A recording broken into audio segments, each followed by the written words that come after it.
Hola, ¿qué tal? Nuevamente, gracias por estar con nosotros en este curso virtual de raquitismo hipofosfatémico. En este caso empezamos el módulo 2 y donde vamos a hablar sobre diagnóstico y la presentación clínica. Los objetivos son en que se adquieran todos los conocimientos sobre la presentación del raquitismo hipofosfatémico, tanto la parte de clínica, laboratorio y radiológica. Así poder hacer un correcto diagnóstico en la forma temprana para evitar las complicaciones. Como primer tema en toda enfermedad médica hay que hacer una anamnesis correcta, recabando los antecedentes perinatales, sobre todo, por ejemplo, en este caso, el peso de nacimiento, a ver si hubo una detención del crecimiento, la edad gestacional, a ver si no es de pretérmino, que pueda llevar a lo que puede ser una osteopenia del prematuro. Los antecedentes nutricionales de ese paciente, de ese chico, sobre todo tiempo de lactancia, la ingesta de calcio, la dieta que recibe y si recibió o no vitaminas durante los primeros meses de vida. Segundo o tercero, en este caso, los antecedentes familiares, saber si hay antecedentes de baja estatura, antecedentes de deformaciones de las extremidades como genuvaro o valgo, antecedentes de fracturas como también artrosis y episodios de hipocalcemia.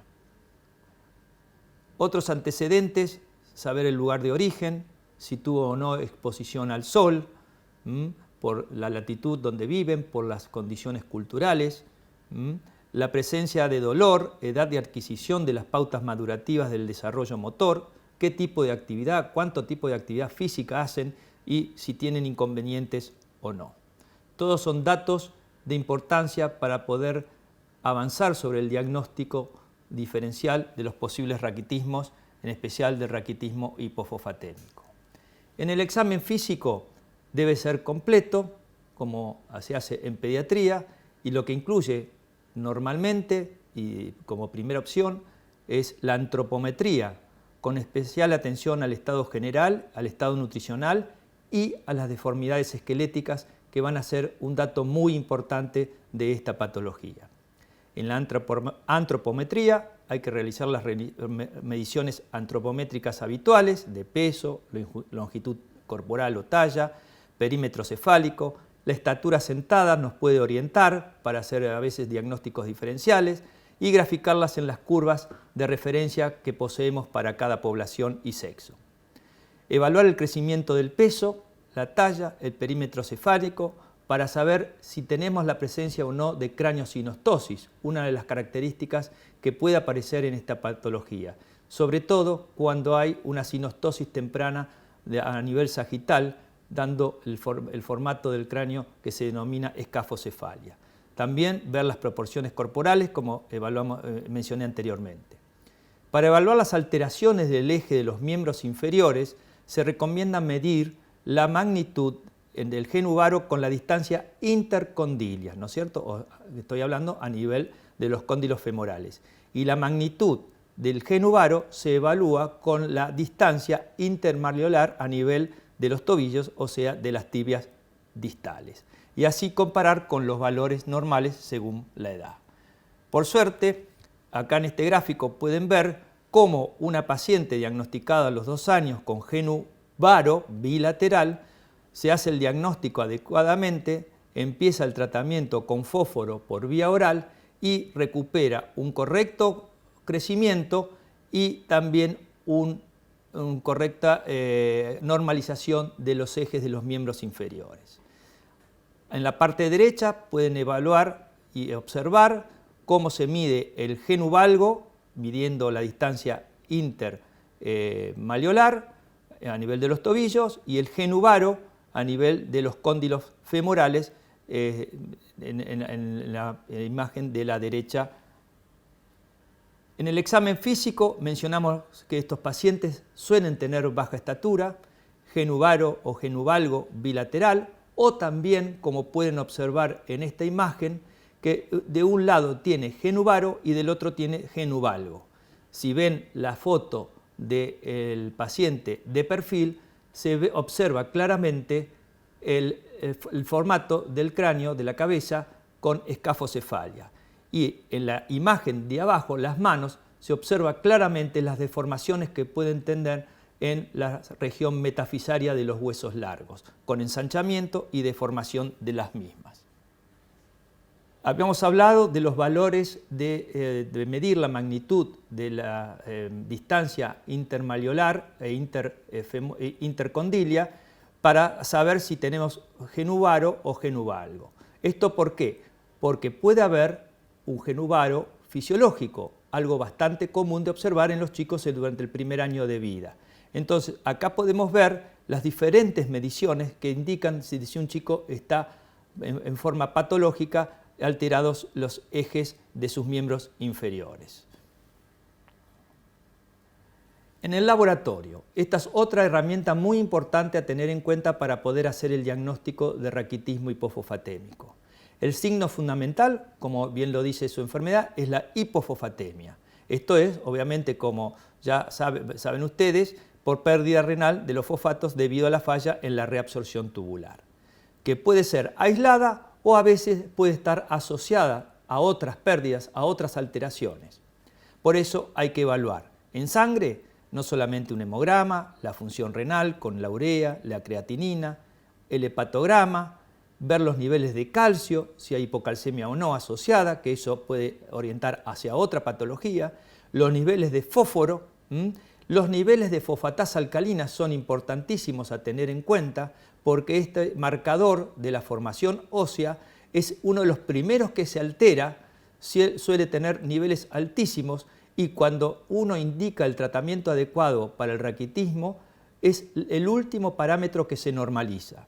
Los niveles de PTH para hacer el diagnóstico diferencial si es un raquitismo carencial, los niveles de 25-hidroxivitamina D también para hacer el diagnóstico propiamente dicho de un raquitismo carencial, los niveles de magnesio, un ionograma para ver si no hay pérdida de sodio o de potasio, o el estado ácido-base para saber si hay acidosis o no, y descartar también enfermedad celíaca porque se pueden observar casos de raquitismo en pacientes de debut de enfermedad celíaca o que tienen un tiempo prudente de evolución.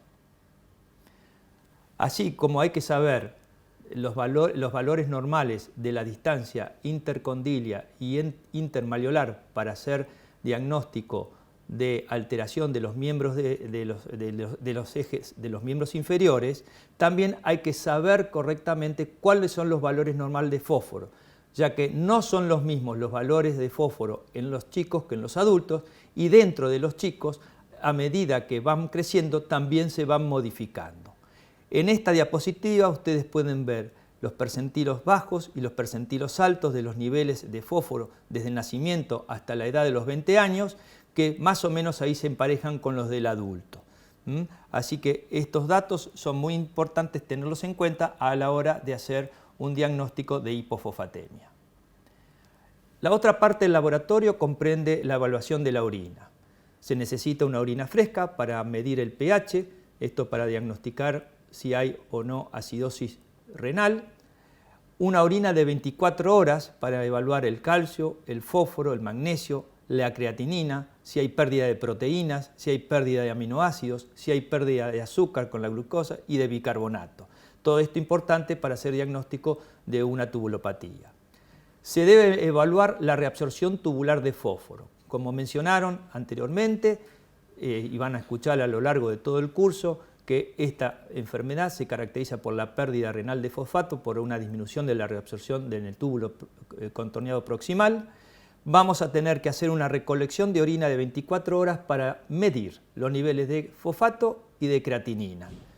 Si no se puede medir la orina en 24 horas porque los chicos todavía no controlan esfínteres, es bien establecido que la toma de una muestra de orina de 2 horas es suficiente para poder hacer una evaluación.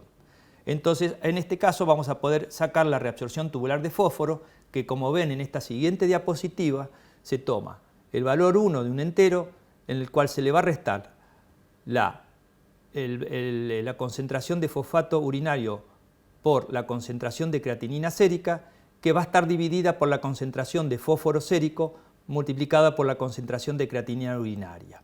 Los valores normales son de 0,85 a 1. También hay muchos trabajos y muchos autores que estilan expresar este resultado de la reabsorción tubular de fosfato en forma de porcentaje, siendo los valores normales de 85, por lo tanto, a 100. El otro tema importante para el diagnóstico, como lo mencionamos en el primer módulo, es la radiología. El examen radiológico debe incluir radiografía de cráneo, frente y perfil, una radiografía de los huesos largos, generalmente con fémur, tibias y tibias distal y proximal, y de los huesos cortos, manos y muñecas. Con eso alcanzaría y es suficiente para poder tener una evaluación de lo que está pasando en los cartílagos de crecimiento y así poder hacer el diagnóstico.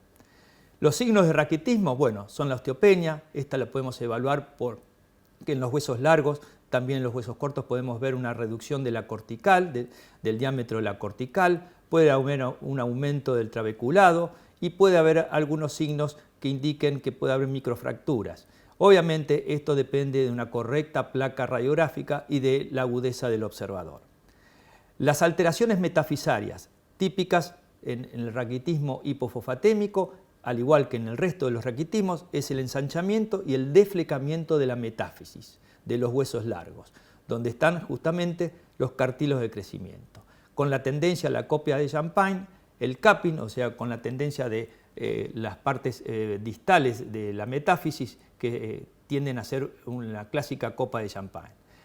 La alteración de los ejes de los miembros inferiores, como mencioné anteriormente, y también la craniosinostosis. Se recomienda solicitar una ecografía renal para descartar la presencia de nefrocalcinosis por una posible patología renal asociada. Acá vemos en esta diapositiva las imágenes típicas radiológicas.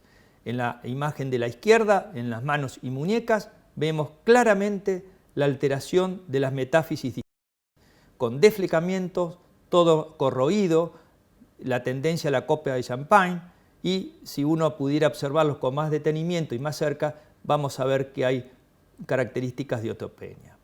En la radiografía de los huesos largos de la derecha vemos la alteración de los ejes de esos huesos largos, en este caso de fémur y tibia y peroné, con la alteración de la metáfisis, con unas bandas diafisarias de engrosamiento típico de ver en estas patologías. Por último, vamos a entrar en los diagnósticos diferenciales. Habíamos hablado de tener una correcta evaluación clínica y del metabolismo fosfocálcico para poder hacer el diagnóstico de otras patologías que pueden llevar a producir raquitismo.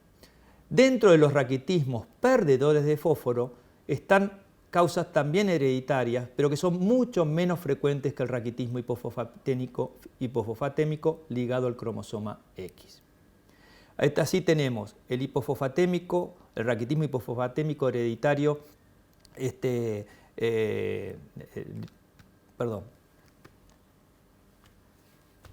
Dentro de los diagnósticos diferenciales habíamos comentado que es necesario tener una correcta evaluación del laboratorio del metabolismo fosfocálcico para poder orientarnos en estos diagnósticos diferenciales. Dentro de las patologías que producen hipofosfatemia tenemos varias causas hereditarias, al igual que el raquitismo hipofosfatémico ligado al cromosoma X. En eso tenemos así el raquitismo hipofosfatémico hereditario con hipercalciuria, el raquitismo hipofosfatémico autosómico dominante, también tenemos el raquitismo recesivo y también tenemos el tumor inductor de osteomalacia o raquitismo, que es el raquitismo oncogénico, que es muy poco frecuente de ver. No hay más de 150 casos descritos en el mundo en la literatura, mucho más frecuente de ver en los adultos, pero no así en la población pediátrica. Dentro, vuelvo a repetir, de las patologías hereditarias que producen hipofosfatemia, el raquitismo hipofosfatémico ligado al cromosoma X es el más frecuente y es el que hay que tener en cuenta. Otros diagnósticos diferenciales pueden ser con patologías que producen hipofosfatemia pero que no son hereditarias, que son adquiridas. Hablamos de las causas tubulares renales, las acidosis renales, el síndrome de Fanconi. Hay que tener en presente, como mencioné anteriormente, el gen uvarofisiológico. El raquitismo carencial es el diagnóstico por excelencia diferencial a realizar con el raquitismo hipofogatémico, y una enfermedad también poco frecuente, la enfermedad de Den, que también puede llegar a que es una alteración genética a nivel renal. Entonces, desde ya con estos argumentos que les presento, estaríamos en condiciones de poder sentarnos frente a un paciente y realizar una correcta evaluación de su patología para lograr un correcto diagnóstico. Así evitar un tratamiento innecesario, mejorar su crecimiento, mejorar sus deformaciones y mejorar su calidad de vida. Los invito a seguir con el resto del curso. Muchas gracias.